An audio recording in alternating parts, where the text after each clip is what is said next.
एक तरफ दुनिया की सबसे बड़ी ताकत रशिया और दूसरी तरफ एक छोटा सा एशियाई देश जापान। आखिरकार रशिया जैसे बड़े यूरोपीय देश को जापान जैसे छोटे से देश ने कैसे हरा दिया। यह लड़ाई कोई एक दिन में शुरू नहीं हुई, बल्कि इसके पीछे बहुत लंबा इतिहास रहा है। इस लड़ाई की वजह चाइना और कोरिया में दोनों की अपनी महत्वाकांक्षाएं रही हैं।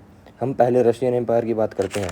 रशिया एक बहुत बड़ा देश है, लेकिन रशिया के पास कोई ऐसा बंदरगाह नहीं है जो साल के 12 महीने चालू रहे। व्लादिवोस्तोक का बंदरगाह ही एक ऐसा बंदरगाह है जो साल भर चालू रहता है, लेकिन अधिक सर्दियों में वो भी जम जाता है। इसलिए रशिया शुरुआत से ही एक ऐसे बंदरगाह की तलाश में था जो पूरा साल चालू हालात में रहे। इसलिए रशिया की नज़र चाइना के पोर्ट आर्थर बंदरगाह पर थी। यह पोर्ट साल भर चालू रहता था। अगर रशिया इसे ले लेता तो पैसिफिक ओशियन में अपनी पकड़ और मजबूत कर सकता था। एशिया में भी इन्फ्लुएंस बढ़ा सकता था, लेकिन रशिया अकेला नहीं था। 1868 के मीजी रेस्टोरेशन के बाद से ही जापान अपनी आर्मी और नेवी को लगातार मजबूत बना रहा था। जापान भी पश्चिमी देशों की तरह अपने साम्राज्य को एशिया में बढ़ाना चाहता था। 20वीं शताब्दी की शुरुआत तक जापान भी एक शक्तिशाली देश बन चुका था। जापान की भी एशिया में अपनी कुछ महत्वाकांक्षाएं थी। जापान शुरुआत से ही कोरिया पर कब्जा कर एशिया में अपने प्रभाव को बढ़ाना चाहता था। उस समय कोरिया जापान के लिए बहुत जरूरी था।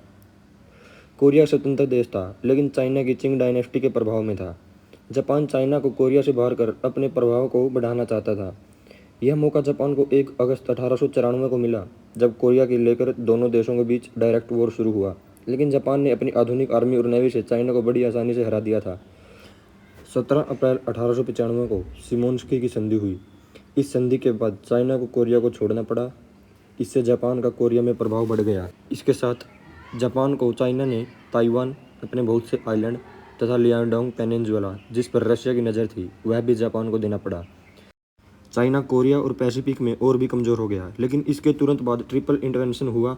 रशिया, जर्मनी और फ्रांस ने जापान पर दबाव बनाकर लियांगडोंग पेनिनसुला चाइना को वापस दिलवा दिया।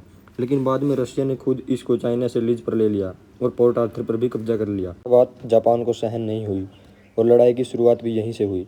रशिया यहीं नहीं रुका और 1891 में जो ट्रांस साइबेरियन रेलवे बिछा रहा था, उसकी एक शाखा 1896 में मंचूरिया में बिछाना भी शुरू की। तो 98 तक पोर्ट आर्थर भी पूरी तरह रशिया के कंट्रोल में आ गया और साल 1900 में रशिया ने अपनी सेना को चाइना से हटाने से मना कर दिया। मंचूरिया में लगातार अधिक सैनिकों को तैनात कर रहा था। रशिया कोरिया की राजनीति में भी दखलंदाजी कर रहा था। जापान यह सब चुपचाप देख रहा था। कोरिया में भी अपने सैनिकों और सलाहकारों को भेज रहा था। जापान ने सोचा अगर कुछ नहीं किया तो कोरिया भी हाथ से चला जाएगा। जापान ने कहा कि 1903 में जापान ने रशिया के साथ शांति वार्ता शुरू की। इसका भी कोई स्पष्ट जवाब नहीं दिया। इसी के चलते 8 फरवरी 1904 को जापान ने पोर्ट आर्थर पर खड़े रूसी बेड़ों पर बिना वार्निंग के गोलाबारी शुरू कर दी।